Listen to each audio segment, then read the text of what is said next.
नाजरीन आदाब अर्ज़ है, आपका हमारे चैनल में इस्तकबाल है, खैर मक़दम है।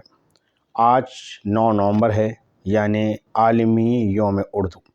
सबसे पहले मैं आप सबको इस मुबारक मौके पर आपको मुबारकबाद पेश करता हूँ। और इस सिलसिले में आज हमने कबीर नगर में एक छोटा सा जलसा रखा, क्योंकि अभी जब से हमने तहरीक चलाई है 7 जनवरी 2018 से बराबर हमारे नुक्कड़ जलसे हो रहे थे। कोरोना वायरस की वजह से 1.5 साल तक कोई जलसा नहीं हुआ। अब उस जलसे का दोबारा से हम वापस आगाज़ करने जा रहे हैं और आज हमने इसकी फिर से शुरुआत कर दी। आलमी यौम उर्दू के मौके पर जलसा रखा गया, जिसमें समाजी, गैर समाजी, मजहबी सब तमाम लोगों को बुलाया गया और उनसे ये अपील की गई कि अपने बैनरों पे, पोस्टरों पे, होर्डिंगों पे सब जगह पर हिंदी के साथ साथ उर्दू का भी इस्तेमाल करें, ताकि हमारा ये जो तहरीक है ये आगे बढ़े। और तहरीक का मकसद यही है कि उर्दू हमें लिखनी, पढ़नी, बोलनी और जगह पर नज़र आनी चाहिए। ये तहरीक का मकसद यही है। इसी वास्ते हमने ये कुछ प्रोग्राम रखे और आज का प्रोग्राम जो बहुत बढ़िया बेहतर कामयाब रहा। इसके लिए मैं उन सब का, पूरी टीम का, अपने जितनी भी हमारे टीम है उसका, उर्दू बचाओ तहरीक की, सबका शुक्रगुजार हूँ, मशकूर हूँ। उसकी चंद झलकियाँ जो हैं आपको अभी इस वीडियो में दिखाई जाएंगी, ताकि आप समझें कि हम क्या क्या कार्रवाई लेकर चल रहे हैं और हम क्या चाहते हैं। इस मिशन को इंशाअल्लाह और आगे बढ़ाएंगे। तो कहने का मकसद हमारा ये है, उर्दू का पैगाम सब तक पहुंचना चाहिए। बाकायदा 7 जनवरी 2018 से हमने बाकायदा इस तहरीक शुरू करी। जरूरत थी उर्दू को सड़कों पर आकर लोगों से मुतालबा, मांग करने की, उनसे अपील करने की। तो हमने बाकायदा इसी जगह से 7 जनवरी 2018 से तहरीक शुरू कर दी और दिल्ली के मुख्तलिफ इलाकों में हमने अलग अलग जगहों पर नुक्कड़ जलसे किए।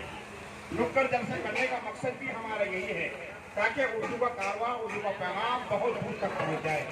उसी पैगाम के सिलसिले के अंदर हम ये पैगाम लेकर चल रहे हैं, ताकि हमारी बात दूर तक पहुंचे। और उर्दू के बारे में क्या खूब कहा है, लफ्ज़े उर्दू दे रहा है पूरी दस्ते इत्तेहाद, जिसमें मुजमिर है मुसलमान और हिंदुओं को मफाद। कितनी बड़ी बात कही एक शायर ने। और वही एक अजीम जबान है जो 1832 में हिंदुस्तान की कौमी जबान का शर्फ हासिल कर चुकी थी और जिसका शर्फ 1956 तक हासिल रहा। 1956 तक हिंदुस्तान की कौमी जबान का पहला शर्फ उर्दू जबान को हासिल था और उसके बाद हमारी राष्ट्रीय भाषा हिंदी बन गई कौमी जबान, मगर उर्दू दूसरी कौमी जबान आज भी मौजूद है। हमने परेशानी किसी और से नहीं, परेशानी अपनी कौम से है। हमारी कौम उर्दू से हमदर्दी तो बहुत करती है, अच्छी जबान है, बहुत बढ़िया है, मगर मोहब्बत नहीं करती। जब तक मोहब्बत नहीं होगी, जब तक उर्दू की तरक्की नहीं हो सकती, क्योंकि मोहब्बत जरूरी है। मोहब्बत होगी तो सब कुछ होगा। मोहब्बत नहीं है हमारी कौम में। हम शादी करते हैं, लाखों रुपया शादी पर खर्च करते हैं, मगर उर्दू के नाम का एक शादी कार्ड में जगह तक नहीं देती। इंग्लिश में कार्ड छपवाते हैं, अंग्रेज बनते हैं, जब उर्दू से कहते हैं होनी चाहिए, मगर जब सरकारी दफ्तरों में जाते हैं तो उर्दू में दस्तखत करने में भी शर्माते हैं। ये शर्मसारी, ये इतना बात है। अपनी जबान की परख आप नहीं करोगे। किसान आंदोलन कर रहे हैं, गाजीपुर चले जाएं, पंजाबी बैठे हुए एहतजाज कर रहे हैं, पंजाबी में लिखा हुआ है। मैंने एक पंजाबी से पूछा, आपने तो पंजाबी में लिखा हुआ है ये आपका होर्डिंग में, ये क्या कह रहे हैं? कहने के हम तो जानते क्या कह रहे हैं, हमारी आवाज हमारी पंजाबी जबान पहुंचा देगी। और एक हम शर्म आती है कि हम उर्दू की बात को आगे लेकर चले। ये कबीर नगर है, यहाँ पर सारे के सारे 90% मुस्लिम हैं। और कमाल की बात यह है कि लोग उर्दू को सुनने के लिए भी, एक जलसे के सुनने के लिए भी तैयार नहीं हैं। यहाँ बिरयानी और कौरमे की बहुत सारी दुकानें, होटल हैं, सारे होटलों में हिंदी में लिखा होता है बिरयानी 70 रुपये किलो, बिरयानी 100 रुपये किलो हिंदी में, उर्दू में लिखने को राजी नहीं है। मुर्गा फ्राई, चिकन फ्राई की दुकानें आपको मिल जाएंगी, मगर वहां से भी उर्दू गायब हो गई। अरे जब उर्दू यहीं से गायब हो जाएगी तो उर्दू जाएगी कहाँ?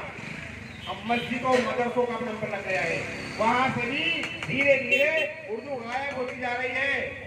अगर अब भी खड़े नहीं होंगे तो कम से कम 10-12 साल के बाद ये उर्दू जो नजर आ रही है थोड़ी बहुत वो भी खत्म हो जाएगी। इस फिक्र के लिए हम खड़े हैं और इसलिए हमने नाम लिया। लोगों ने कहा आपने क्या नाम दे दिया आपने, उर्दू बचाओ, उर्दू क्या खत्म हो रही है? तो मैंने उन लोगों से सवाल है मेरा, क्या आप उस दिन का इंतजार कर रहे हैं उर्दू खत्म हो जाए? आदमी की इलाज कब किया जाता है? जब वो बीमार होता है, जब नहीं, जब कोमा में चला जाए या मर जाए, तो उस दिन इंतजार करोगे जिस दिन उर्दू खत्म हो जाएगी। मेरे अजीजों, मेरे दोस्तों, इसलिए हमने ये नुक्कड़ जलसे किए हैं। और आज नुक्कड़ जलसे का मकसद भी हमारा यही है कि जो लोग यहाँ पर सियासत, बहुत सारे लोग यहाँ पर सियासी प्रोग्राम करते हैं, यहाँ भी सियासती लोग बहुत हैं, बाबू भाई भी हैं, फुरकान कुरैशी हैं, या जहीर अहमद हैं, या शाहनवाज हैं, या और भी सियासी लोग हैं। मेरी उन लोगों से दरख्वास्त है, आप मुस्लिम लीडरों की बात करते हैं, मुस्लिम रहनुमाओं की बात करते हैं, उनकी लड़ाई लड़ने की बात करते हैं, अरे उर्दू जबान को अपने होर्डिंग और पोस्टरों में जगह क्यों नहीं देते आप? यानी आप जबानी बात कुछ हो रही है और बात अमली बात कुछ हो रही है, ऐसा नहीं होना चाहिए। अपने दिल में भी बात रखें, अपनी जबानों पर बात रखें और उसको बाहर निकल कर आए। अपने होर्डिंगों में, अपने पोस्टरों में, अपने बैनरों में उर्दू का इस्तेमाल करें आप। फिर देखें उर्दू की रहमत, इसकी बरकत से इंशाल्लाह बहुत सारे काम हुआ करते हैं। ये वो जबान है, हजरत सल्लल्लाहु अलैहि वसल्लम कहाँ हो, हमारे हकीम अजमल खान साहब और हमारे बाबा उर्दू हजरत मौलवी अब्दुल हक रहमतुल्लाह अलैह, जिन्होंने उर्दू के लिए अपनी जान और माल को कुर्बान किया है, ऐसी अजीम हस्ती को मैं सलाम पेश करता हूँ। डॉक्टर अल्लामा इकबाल, जिनके बारे में कहा जाता है शायर मशरिक, जिनका जज्बा, जिनका वलवला बड़ा ही बुलंद रहा है। इकबाल साहब की शख्सियत किसी से मोहताज नहीं, तारुफ की मोहताज नहीं है इकबाल की शख्सियत। इकबाल भी उर्दू के बगैर अधूरे हैं। अगर उर्दू नहीं है तो ये जितने भी शायर हुए हमारे, शायर दास देलवी हो, या आपके मिर्जा गालिब हो, या जोक साहब हैं और अकबर इलाहाबादी है, सब के सब उर्दू के शायर हुआ करते हैं और आज तक उर्दू के शायर चले आ रहे हैं। उनका मकसद ही उर्दू का है। उर्दू हमारे लिए हमारी जबानी है, हमारी पहचान भी है। और हिंदुस्तान की अपनी जहाँ पर जिसकी पैदाइश भी हमारे हिंदुस्तान में हुई, वो अजीम जबान है उर्दू हमारी। तो उर्दू का ख्याल अगर हम ही नहीं रखेंगे तो कौन रखेगा उर्दू का ख्याल? इस ख्याल को रखने के लिए, इस बात को आगे बढ़ाने के लिए हमने ये जलसे करने शुरू करे हैं, ताकि हमारी बात दूर तक पहुंच जाए, हमारे काफिला दूर तक पहुंच जाए, हमारे पैगाम दूर तक पहुंच जाए। यही बात को हम लेके चल रहे हैं और इसी बात को हम आगे बढ़ा कर लेके चलते हैं। हमारा मकसद उर्दू जबान की तरक्की और खुशहाली के लिए है। हमारे बीच में हमारे सरपरस्ती करने वाले और हमारी रहनुमाई करते हैं जनाब फुरकान कुरैशी तशरीफ ला चुके हैं। सीधे सीधे आप यहाँ तशरीफ ले आए, आपकी रहनुमाई की ज़रूरत भी है और ज़रूरत है आपकी, क्योंकि बड़ा इंतज़ार कराया और बाकी इंतज़ार की घड़ियाँ खत्म हुई, आप हमारे बीच में तशरीफ लाए। मैं ज़ोरदार तालियों से आप इस्तकबाल करें। आदमी क्या है, कम हो मगर तालियों की गड़गड़ाहट ये महसूस करा दे कि यहाँ पर जिंदा लोग मौजूद हैं। तो मैं अपनी बात आगे बढ़ाने से पहले बस ये मेरी इल्तिजा है, अपने बैनर और पोस्टरों में उर्दू का ख्याल रखें और उर्दू को जगह दें। मैं वापस अपना माइक जो है जनाब जुबैर शेख साहब को दूंगा। बहुत अच्छा, अपने ख्यालात का इजहार कर रहे थे जनाब फुरकान खान साहब।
बहुत शुक्रिया तमाम।